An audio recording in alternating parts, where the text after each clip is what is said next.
Hello everyone, welcome back to my channel the knowledge lab.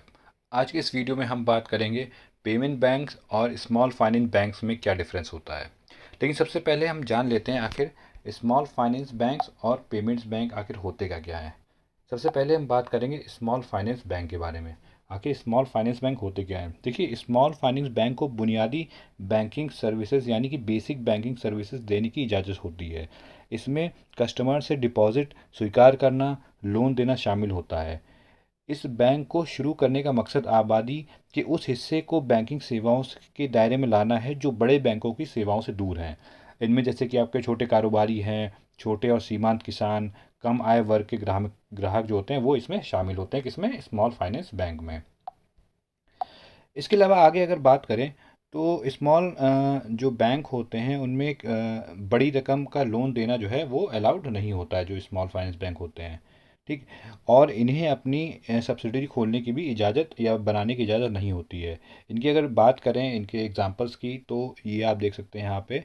ये इक्विटा small bank, AU small bank, सूर्योदय finance, ये कुछ small finance banks के आपने अपने आसपास देखे होंगे। ठीक है, ये तो एग्जांपल हो गए स्मॉल फाइनेंस बैंक के। अब आगे बात करते हैं पेमेंट्स बैंक के बारे में। आखिर पेमेंट्स बैंक क्या होते हैं? पेमेंट्स बैंक की अगर बात करें तो पेमेंट बैंक शुरू करने का मकसद समाज के कमज़ोर वर्ग के लोगों को बैंकिंग सुविधाएं देना है। इसमें प्रवासी मजदूर और कम आय वाले परिवार आते हैं। ये पेमेंट बैंक अकाउंट ओपन कर उसका इस्तेमाल दूसरों को पैसे भेजने या मंगाने के लिए कर सकते हैं। इसके अलावा कई तरह के पेमेंट के लिए भी इस अकाउंट का इस्तेमाल किया जा सकता है। पेमेंट बैंक जो कस्टमर्स होते हैं, कस्टमर्स को लोन नहीं देते हैं। और इनके अगर एग्जांपल की अगर बात करें पेमेंट बैंक की, तो इनके एग्जांपल हैं आपके, जैसे इंडिया पोस्ट पेमेंट बैंक है, फिनो पेमेंट बैंक है, पेटीएम पेमेंट्स है। इसके कुछ ये एग्जांपल हैं किसके? पेमेंट बैंक के। ठीक है। इसके साथ ही इन्हें 2 लाख रुपए तक का डिपॉजिट स्वीकार करने की जो है वो इजाज़त होती है, किसको? पेमेंट बैंक को। अब बात करते हैं इनके कुछ डिफरेंसेस के बारे में कि आखिर पेमेंट बैंक और जो स्मॉल फाइनेंस बैंक हैं उनमें क्या क्या डिफरेंस होते हैं। सबसे पहले तो हमने ये समझ लिया कि आखिर पेमेंट बैंक और स्मॉल फाइनेंस बैंक होते क्या हैं। अब इनमें डिफरेंसेस क्या क्या हैं उनको डिस्कस कर लेते हैं। देखिए, पेमेंट बैंक की अगर बात करें तो कौन इसको प्रमोट कर सकता है? तो ये जो है आपके prepaid car share, telecom companies, NBFC यानी non banking financial corporations, business correspondent, super market chain, corporate, realty sector और पीएसयूज इनको प्रमोट कर सकते हैं। वहीं स्मॉल बैंक्स की अगर बात करें तो इनको individuals, professionals with 10 years experience in finance, NBFCs, micro finance company या लोकल एरिया बैंक इनको प्रमोट कर सकते हैं।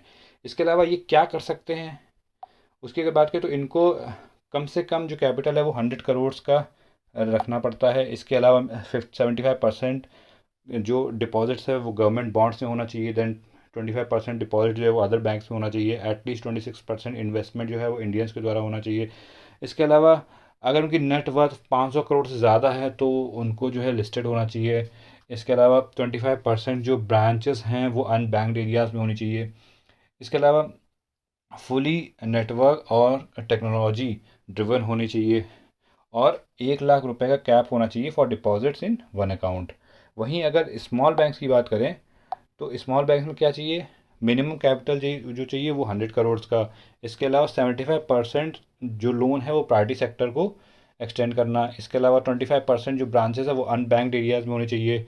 रिजर्व रिक्वायरमेंट्स को मेंटेन करके रखना। फिर cap loans to individuals and group at 10% and 15% of net worth.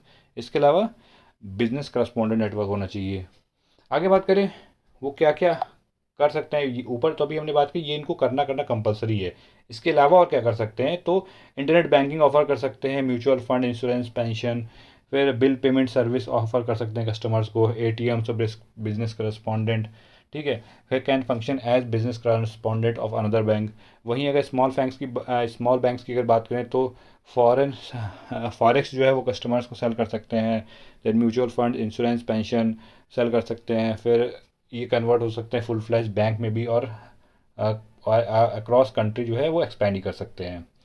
आगे बात करते हैं वो क्या क्या नहीं कर सकते थे। पेमेंट बैंक क्या नहीं कर सकते और स्मॉल बैंक्स क्या नहीं कर सकते। पेमेंट्स बैंक की अगर बात करें तो क्रेडिट कार्ड ऑफर नहीं कर सकते, लोन एक्सटेंड नहीं कर सकते। Then cross border remittances allowed नहीं है। एनआरआई डिपॉजिट्स जो है वो अलाउड नहीं है। आगे बात करते हैं इसकी।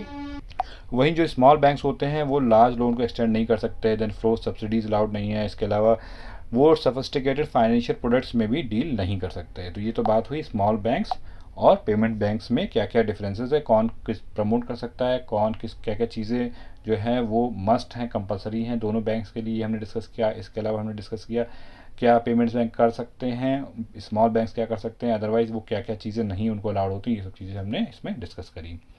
सो फ्रेंड्स, आज के वीडियो में सिर्फ इतना ही है। अगर आपको वीडियो पसंद आया हो then please do like and subscribe to my channel. Thank you for watching and have a good day.